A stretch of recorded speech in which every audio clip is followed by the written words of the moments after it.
Hello everyone, welcome to our channel and I am happy to be back again with the daily news analysis of Hindu and PIB. In this video, at first we'll look the importance article of today's newspaper, then what to read from them, then we will analyze them one in turn. Okay, so be with us till the end, and after watching the video you will have an idea how and what to read for current affairs and what type of question can be asked in your examination. Okay, let's go.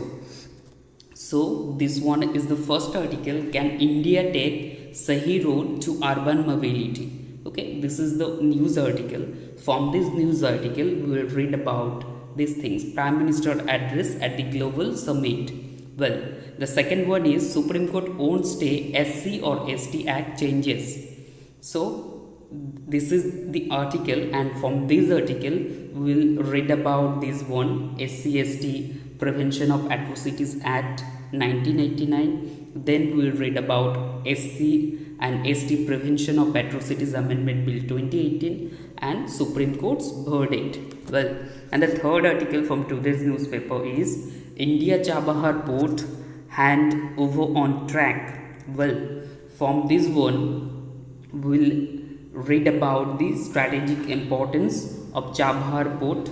Then the fourth one is Pune to host joint military exercise with BIMSTEC. So from here we'll read about the exercise, then about BIMSTEC.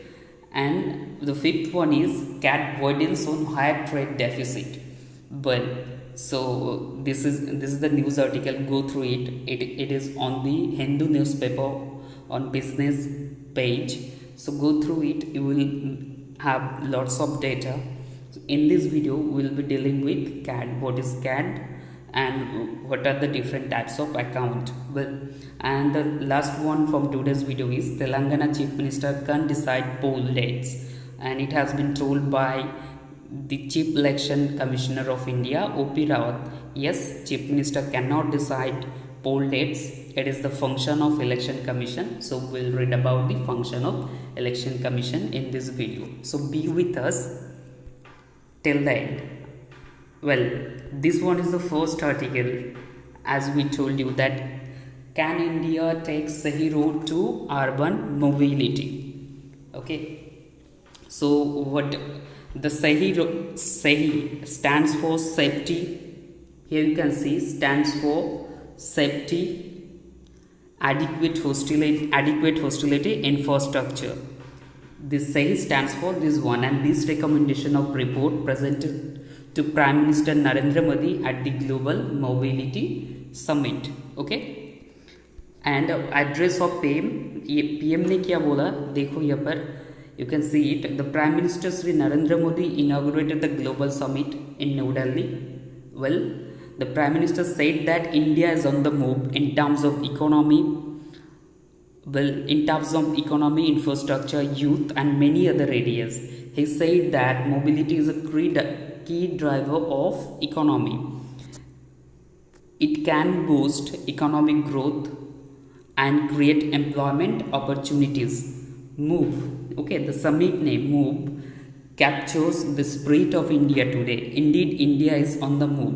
And what has been told by our Prime Minister, look at here, our economy is on the move, our cities and towns are on the move, our infrastructure is on the move, our goods are on the move, our reforms are on the move, and our lives are on the move, our youth are on the move.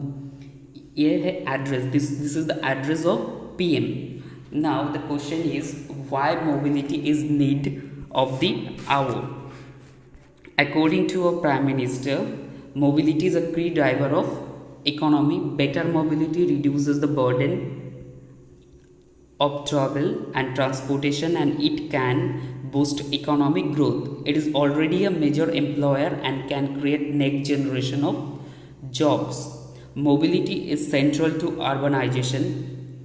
Motorized person vehicles require ever-growing road, parking and traffic infrastructure. Mobility is critical to preserving our planet. Creating a mobility ecosystem that is in sync with nature is need of the hour. Also, mobility is the next frontier in our fight against climate change. So better mobility can provide better jobs. smarter infrastructure, and improve the quality of life. It can also reduces cost, expand economic activity, and protect the planet. Thus, the mobility sector impacts larger public outcomes. Well, so according to Prime Minister, the future mobility of India is based on 7C. And what are the 7C? We'll look in it. The first one is common. You can look here. Common public transport must be cornerstone of our initiatives. And the second one, connected mobility, implies integration of connected. The second C is stand for connected. Mobility implies integration of geographies as well as mode of transport. The third C is convenient. The convenient mobility means you can see here, the convenient mobility means safe, affordable, and accessible for all sections of society. Fourth C stand for congestion free mobility, and it is critical to check the economic and environment cost of congestions. And fifth C is charge mobility. Sixth for clean, and clean mobility powered by clean energy is our most powerful weapon in our fight against climate change. And the seventh C stand for cutting edge. Well, this is the Prime Ministerial address, and we have discussed why mobility is needed. So from this particular topic, you can have questions and write an essay based on this address. India is on the move to be a mobility economy. Okay, write this essay, and you can post it on the comment section. We'll look that. Okay. And the second one is Supreme Court owns stay SC or ST Act changes. Well, so as I told you that we'll read about the SC/ST Prevention of Atrocities Act 1989, then we'll look its salient features, then we'll read about the amendment bill, then Supreme Court's verdict. Okay, so let's go. The Atrocities Act is an act of the Parliament of India enacted to prevent atrocities against scheduled caste and scheduled tribes. Okay, Article 17 of Indian Constitution seek to abolish untouchability, to forbid all such practices. So that is why in 1955 the Untouchability Offences Act was enacted. However, Lecuna and Lufus impelled the government to revamp the act as Protection of Civil Rights Act 1976. Well, and the Parliament recognized the continuing gross indignities and offences against the scheduled caste and tribes, passed the Scheduled Caste and Scheduled Tribe Prevention Act 1989. So you may have an idea, now you have an idea how this act came into being. Then Scheduled Caste and Scheduled Tribes Prevention Rules in 1955 subsequently enacted. Okay, now look at the salient features of this act. Well, a commission of offences only by specified person, by non-SC or non-ST. Okay, and defines various type of atrocities against SC or ST and prescribes stringent punishment for such offences. Also enhanced punishment for some offences. Well, and enhanced minimum punishment for public servants. You can see the loopholes here. Punishment for neglect of duties by a public servant, creation of special courts. The Act provides for creation of special courts. Also appointment of special public prosecutors. Also it empowers the government to impose collective fines. Denial of anti-superatory bill. This is the bone of contention. Well, we will see later on as the lecture developed. We'll see these things. Investigation of an offence committed under SC or ST Act cannot be investigated by an officer not below the rank of Deputy Superintendent of Police. Okay, these are the salient features of the Act. Now, let's see the amendment bill.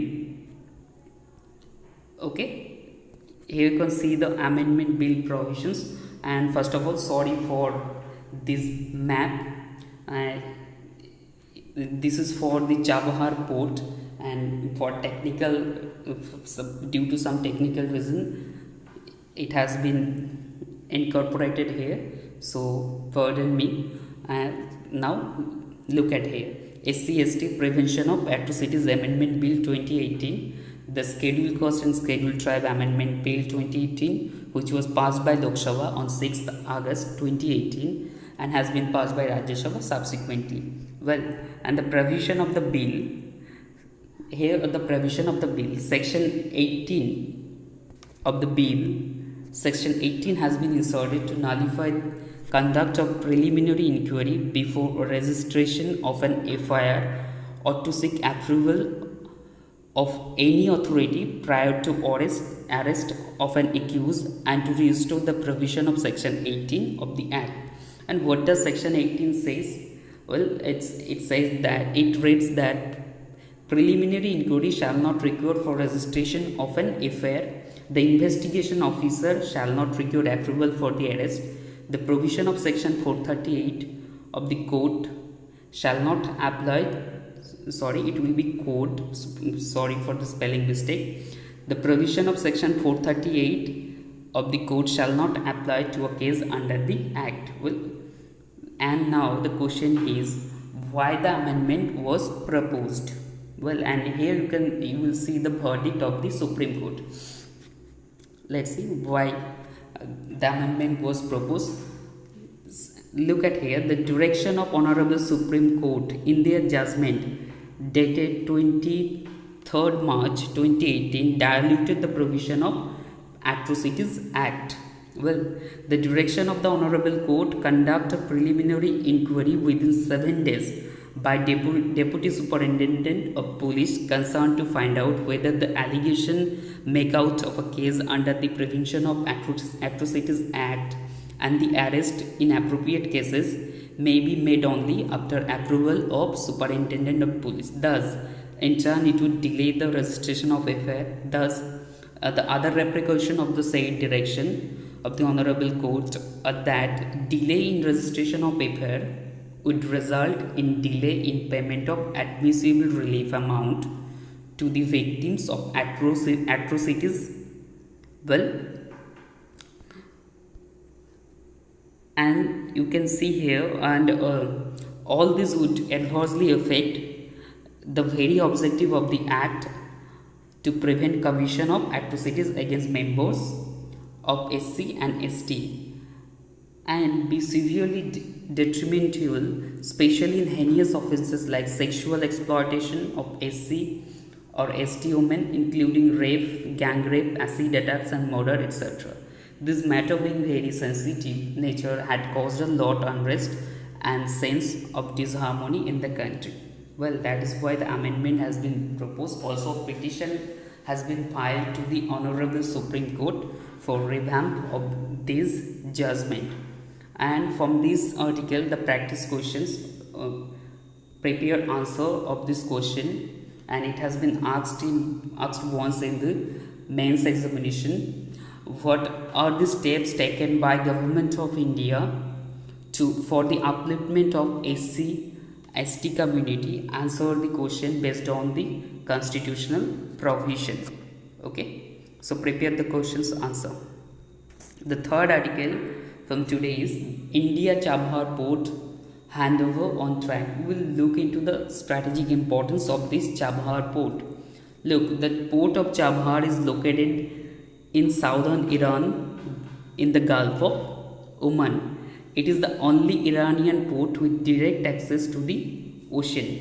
The port makes way for India to bypass Pakistan in transporting goods to Afghanistan using a sea-land route.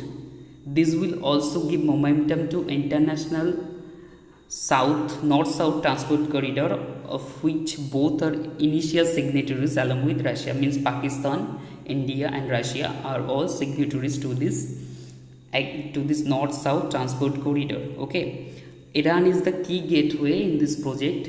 It entails the ship, rail and road routes for moving freight between India, Russia, Iran and Europe and Central Asia. The objective of the corridor is to increase trade connectivity between major cities such as Mumbai, Moscow, Tehran, Baku, etc.